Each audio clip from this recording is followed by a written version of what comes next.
Hello ladies and gentlemen, my name is Smiley, and today I'm very excited to be talking with you guys.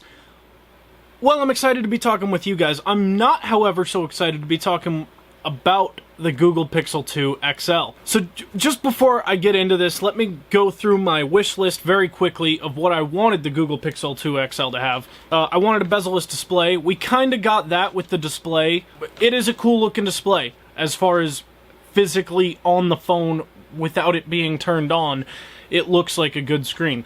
I very much like the design of this phone. We got waterproofing. We did not get wireless charging. We did get front-facing stereo speakers, which, holy shit guys, some of the best speakers ever on a phone. We did not get to keep the headphone jack, unfortunately. That really sucks. I'm very disappointed about that, especially because Google made fun of Apple last year for it. So, I'm really disappointed that they took out the headphone jack this year. What can you do, though? We got an even better camera on this phone. Selfie cam, that's up for debate. We didn't really get more RAM, we didn't get expandable storage, but we did get a more defined Google logo on the back of the phone. Like it's a bit shinier and not matte like it was on last year's phone. Something I wanted. I wanted to love this phone. I really wanted to love this phone. I told you guys last year that the Google Pixel, the first one, was my favorite phone of all time, that it was the iPhone of the Androids, and it was just perfect, and you should definitely buy one. I really wanted to be able to give that recommendation out for the Pixel 2. However, I just can't. I can't. Now, I'm going to take you through the issues I've had with it. I know there have been a lot of articles in the last few weeks talking about other people's issues with it. I'm not going to talk about those. I'm going to be strictly only touching on things that have happened to me and that I've had issues with. So, you know, let's talk about it. Here we go.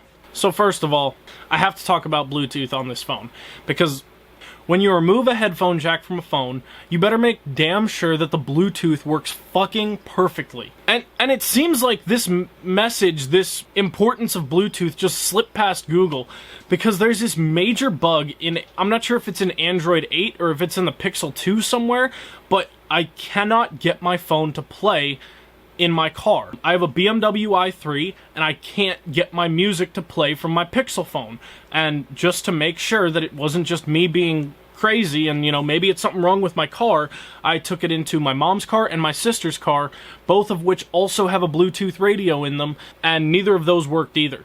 So there's clearly some kind of bug somewhere in the operating system of this phone that does not let music play through Bluetooth in a car.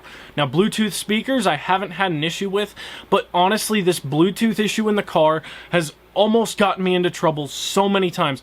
I've had to start carrying my old iPhone now just to get my car to play music, because even through that little dongle that Google includes with the phone to give you a headphone jack, it doesn't always work perfectly. Sometimes you need to take it out and plug it back in to get it to work, and I can't be doing that while I'm driving. I can't be worried about my music just stopping to play while I'm on the freeway going 65 miles an hour. That's not an okay thing to happen. Especially when you drop $1,000 on a phone. These simple things should just work. And honestly, I'm really disappointed that Google can take the time to publicly address a hamburger emoji. A stupid fucking hamburger emoji that has the cheese on the bottom. By the way, if you didn't know, the Big Mac has the cheese on the bottom, and the Big Mac is literally the most famous burger on the entire planet. So everyone shut the fuck up about the stupid fucking hamburger. I'm sick of it.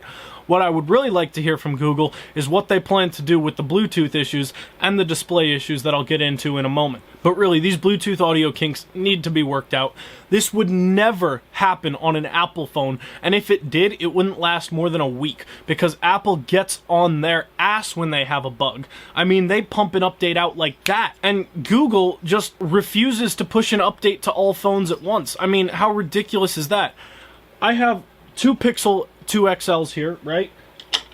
See these? And they're both running on different operating systems. You know how fucking stupid this is? Let me show you this.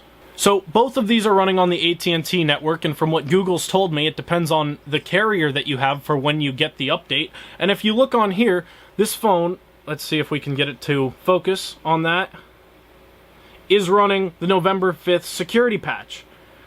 And this phone is running the September 5th security patch. Now, if you're wondering why I have two Pixel 2s here, it's actually because this one, I needed to get replaced, and I haven't sent it back yet, and this is the replacement. Why did I need to get my phone replaced, you ask? There's a little burn-in issue on the Pixel 2, and I had this on the Pixel 1, but it burned in over the course of a year. Like, I had the first Pixel and used it for a year before I got this one. So, obviously, burn-in on an OLED display over a year is perfectly acceptable and fine. However, the screen on my Pixel 2 XL, the first batch one that I got, burned in less than a week. In less than a week, I was contacting Google, letting them know, hi, I have burn-in on my display and I would like a replacement. And, you know, thankfully, Google went ahead and issued that replacement, and in the time between receiving that replacement and still using this phone, this new security patch came out that was supposed to help fix the burn-in issues. So I received my replacement, and the replacement didn't have the security patch to fix the burn-in issues. And yeah, I mean, it's ridiculous. So now I'm watching the replacement phone for burn-in, even though Google promised me several times in writing that this phone would not burn in. I'm already seeing signs of burn-in on this phone. Yeah, I mean, it's really ridiculous how many issues that just I've had over the last couple weeks. And I mean, I've literally only had this phone for 2 weeks. The first one I had for a week, and now this second one I've had since Monday. I really don't understand how a $1,000 phone can even leave the line with so many issues. I've tried asking them why these problems are happening. I've tried asking them, you know, why it is that they roll out updates like this, and they keep working around the questions. It's totally ridiculous, and it just doesn't seem like they care about their customers as much as someone like, say, Apple or Samsung does. And, you know, when you're selling a phone for $1,000, you really should care about your customers, especially when this is supposed to be the flagship Android phone. I mean, Google wants this to be the phone you think about when you think of Android. So, I would really like for it to be good and work. Like I said, I really wanted to like this phone. I really wanted to love this phone, because I loved my original Pixel, and I still have it to this day.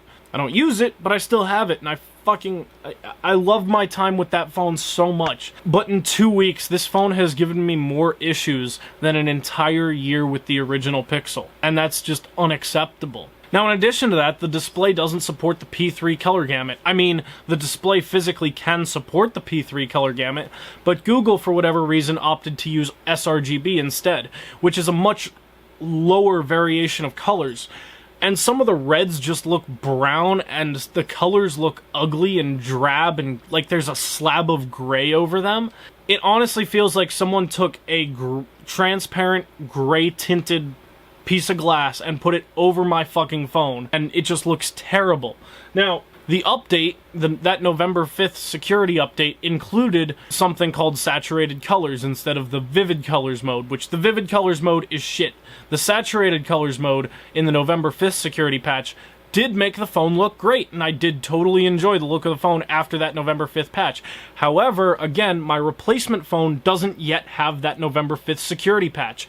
And Google, get your fucking shit together. I mean, Apple would never allow an update to go out in batches like this. It's just totally unprofessional that you can have two of the same exact phone on the same carrier sitting next to each other, and they're running different operating systems, essentially.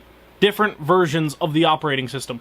That would not be okay if this were Apple's phone, but Google can get away with it? I don't fucking think so. Not when they're charging the same price as Apple and the same price as Samsung. So I don't think that this is something that they should be able to walk away from, and I really don't think you should be giving them your money for this phone. Spend your money elsewhere, because whenever Google does fix these problems, it's going to be too late. There's already going to be another phone coming over the horizon.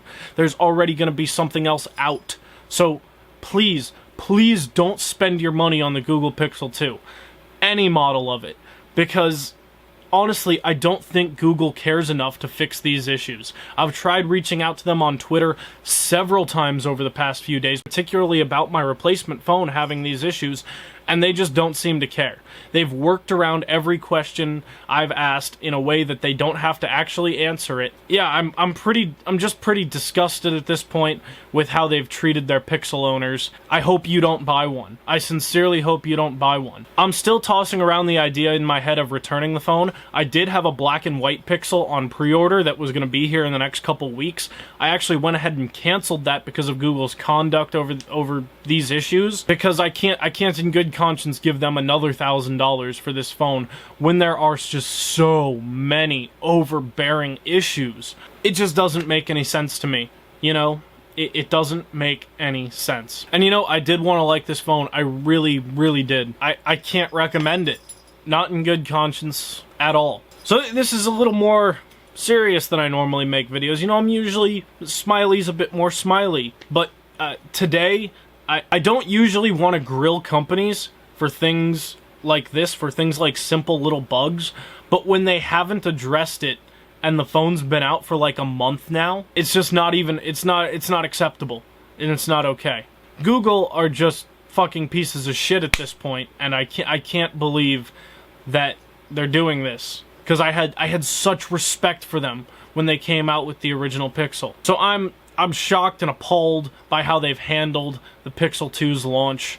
Yeah, don't get excited for the Pixel 3, guys, because apparently Google doesn't care about the Pixel. They only care about your money. And that really is a shame. I thought they were going to put as much effort into this as Apple puts into their phone. That's what it looked like when they were first pushing these phones hard.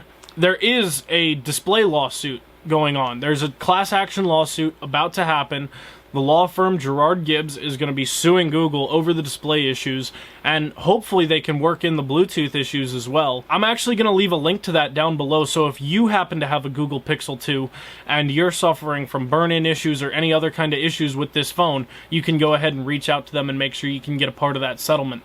And I would never do that normally, but I honestly think that Google deserves it for this phone's release. And that honestly feels a little bit dirty to say, but they do honestly, you know, as dirty as that makes me feel to say that they deserve to get sued over this, they do deserve to get sued. I get it, some people are not going to be comfortable with me saying that, but you know what? This is a big company, this is a multi-billion-dollar company that has not addressed such simple issues with a phone like Bluetooth and simple display issues and issues with their update system. And if they can't handle these things, then they do need to be taken to court. And I really, really do hope that Gerard Gibbs can pull this case off. So yeah, I'm going to be leaving a link to that down below. If you guys want updates on how that case goes, please leave me a like on this video or leave me a comment down below letting me know. What's the worst experiences you guys have had with a brand new phone that you've been waiting for? I mean, because I waited for this phone. I waited by the door when it said out for delivery. I was sitting there by the door just like this, like, give me my phone, give me my phone. And then when I got it out of the box, I was instantly disappointed. So yeah, what are your guys' worst experiences with brand new phones or tech products that you guys waited a long time for? Let me know in those comments below. And if you liked this video, leave a like down below. If you disliked it, go ahead and hit that dislike button. It won't hurt my feelings, I promise. And as always, guys, yeah, thank you so much for watching. I hope you have an amazing weekend. Keep it kosher. Peace.